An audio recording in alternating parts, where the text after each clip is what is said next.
Kalau hamba itu menyangka Allah tidak ada, maka Allah tidak ada baginya. Kalau seorang hamba menyangka bahwa Allah itu akan berbuat baik, Rahman dan Rahim kepadanya, maka Allah akan berbuat baik, Rahman dan Rahim kepadanya.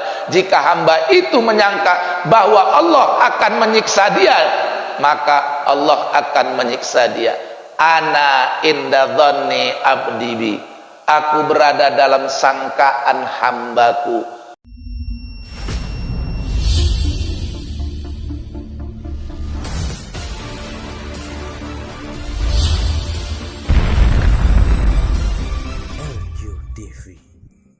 Rahmatan lil alamin.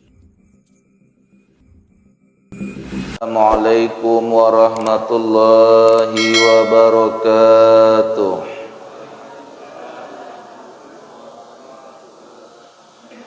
Alhamdulillahi rabbil alamin. Nahmaduka ya Allah ya dzal jalali wal ikram. Ashhadu an la ilaha illallah wahdahu la syarikalah. Wa ashhadu anna sayyidana Muhammadan abduhu wa rasuluh la nabiyya ba'da.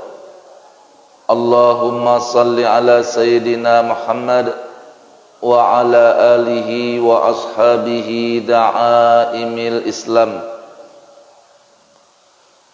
Ma'asyiral muslimin, jamaah salat subuh yang dirahmati Allah Subhanahu wa taala. Marilah sama-sama kita memperbanyak zikir dan syukur kehadirat Allah Subhanahu wa taala. Kemudian bersolawat kepada Rasulullah sallallahu alaihi wasallam. Dengan memperbanyak zikir, maka kita termasuk ke dalam kelompok orang beriman yang sebenar-benarnya. Jika banyak zikir kita, menandakan semakin baik iman kita. Kalau sedikit zikir kita, menandakan menipis dan menurun iman kita. Seandainya satu hari satu malam tidak disebutkan manusia itu la ilaha illallah pinomat satu kali dalam sehari, maka sesungguhnya iman sudah pergi daripada dirinya, dan iman sudah mati sebelum dia mati. Oleh karena itu, banyak-banyaklah kita berzikir kepada Allah. Kemudian yang kedua, memperbanyak syukur kepada Allah untuk nikmat dunia ini. Supaya Allah tambahi kepada kita, perbanyak syukur, bukan memperbanyak minta. Kata Allah, la in syakartum la azidannakum wa la in kafartum inna azabi lasadid. Jika engkau bersyukur atas nikmatku, maka aku tambah nikmatku.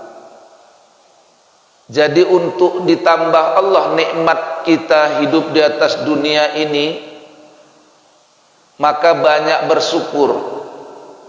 Sedangkan doa kita perbanyak untuk nikmat akhirat.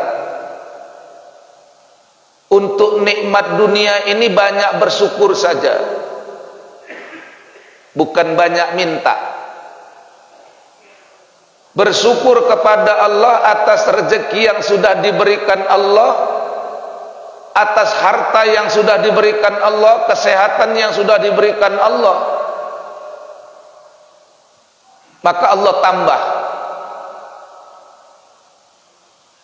Pasti Allah tambah, karena itu janji Allah, la in syakartum la azidannakum wa la in kafartum inna azabi lasyadid. Jika engkau bersyukur atas nikmatku, aku tambah.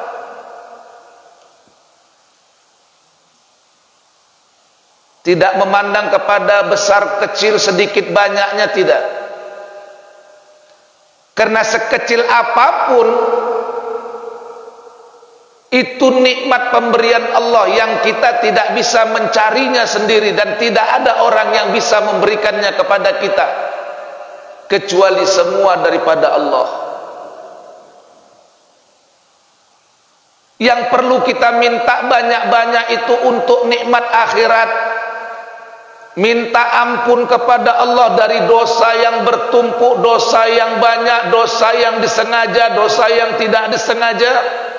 Itu yang perlu kita minta kepada Allah. Tersungkur-sungkur kita di tengah malam, bertahajud kita saban malam, berpuasa sunat kita saban hari. Yang kita minta kepada Allah, ampunkan dosaku ya Allah.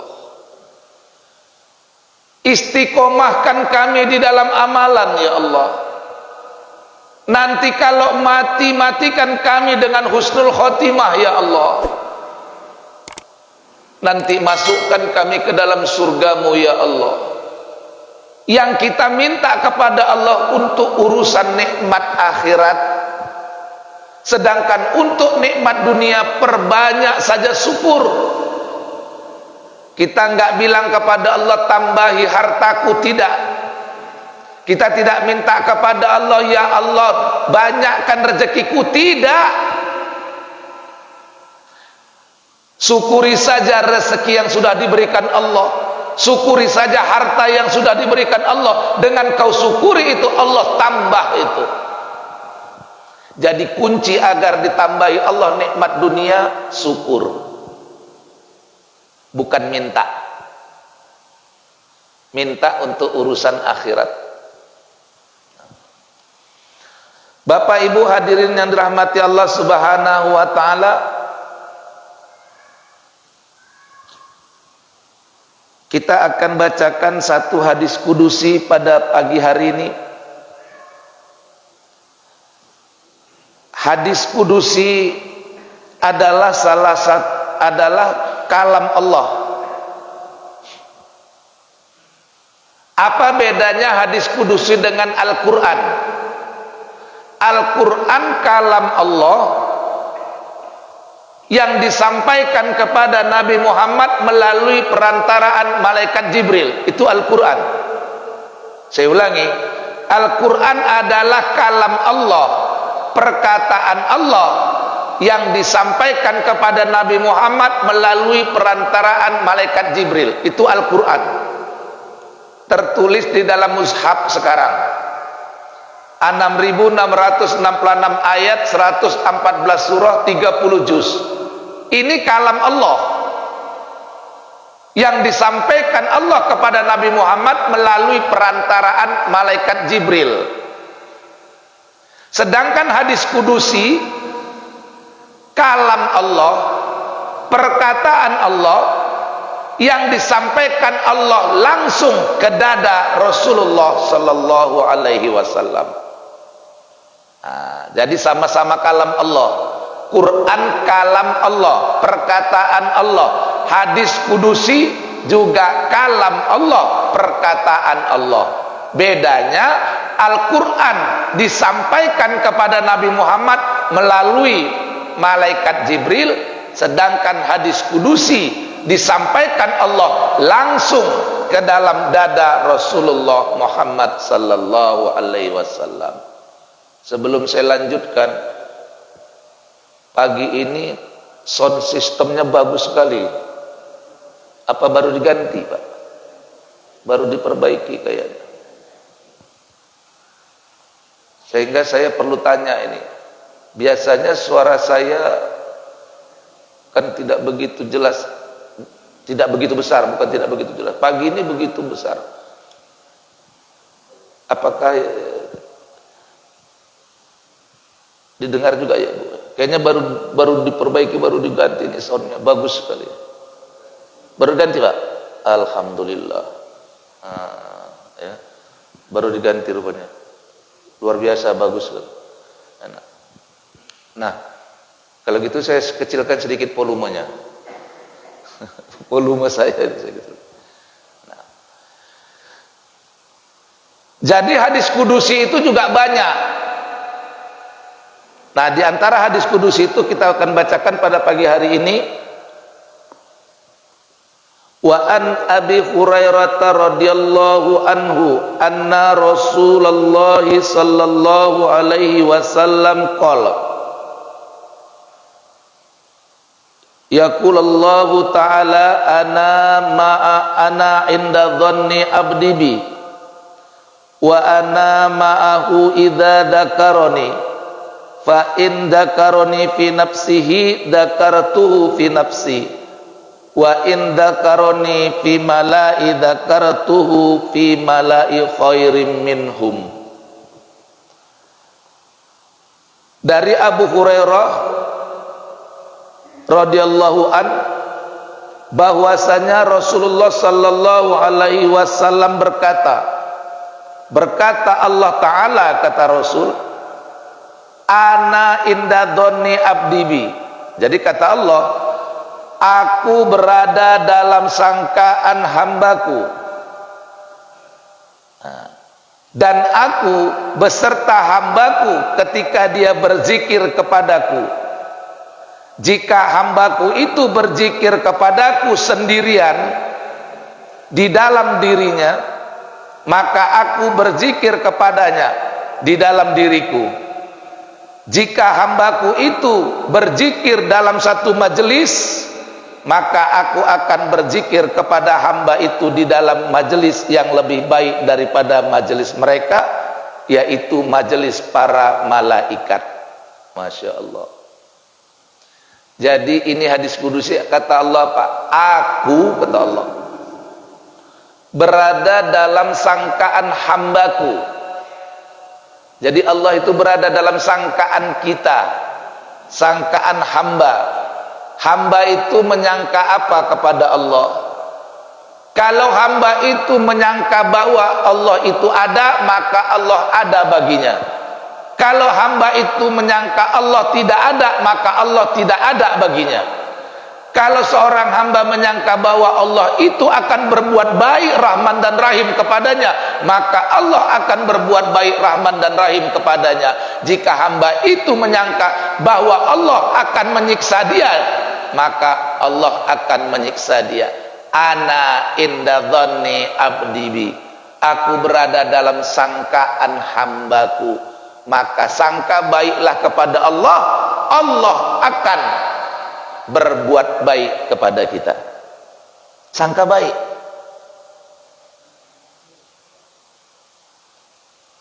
Mudah-mudahan Allah ampunkan dosaku, Allah ampunkan. Kalau aku mati nanti, aku dirahmati Allah dengan kasih sayangnya, tidak disiksa. Mati dalam kasih sayang Allah, tidak disiksa. Aku berada dalam sangkaan hambaku. Tapi kalau kamu menyangka nanti aku kalau mati disiksa ini habis, itulah yang didapat. Maka aku berada dalam sangkaan hambaku. Maka berbaik sangka kepada Allah,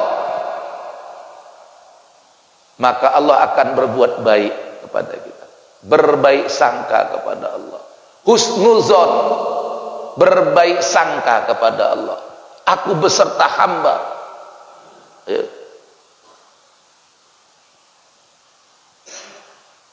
Kemudian kata Allah, wa ana ma'a abdi madzakaroni. Aku beserta dengan hamba yang berzikir kepadaku. Nah, jadi yang pertama Allah mengatakan, aku berada dalam sangkaan hambaku. Yang kedua kata Allah, aku beserta dengan hamba yang berzikir kepadaku. Kalau kita periksa Al-Quran, ada dua orang yang beserta dengan Allah. Yang pertama orang yang berzikir, ana ma'a abdi madzakaroni, aku beserta hamba yang berzikir kepadaku. Yang kedua, innallaha ma'as sabirin, Allah beserta dengan orang yang sabar. Jadi ada dua orang yang beserta dengan Allah. Yang pertama orang yang berzikir, yang kedua orang yang sabar.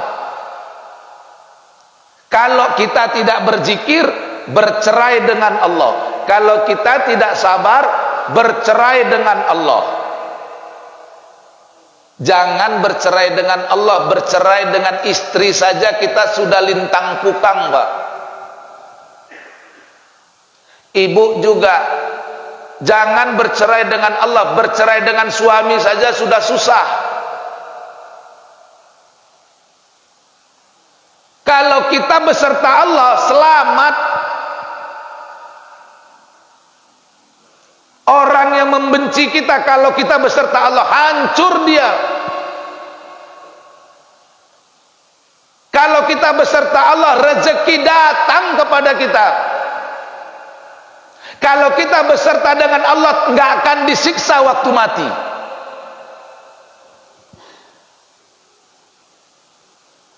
Siksaan itu makhluk. Bagaimana makhluk bisa menyiksa orang yang beserta dengan Allah? Allah ada di dalam dirinya. Allah bersama dia. Maka makhluk akan takut. Yang disiksa itu orang yang bercerai dengan Allah. Yang sengsara itu orang yang bercerai dengan Allah, tidak beserta dengan Allah.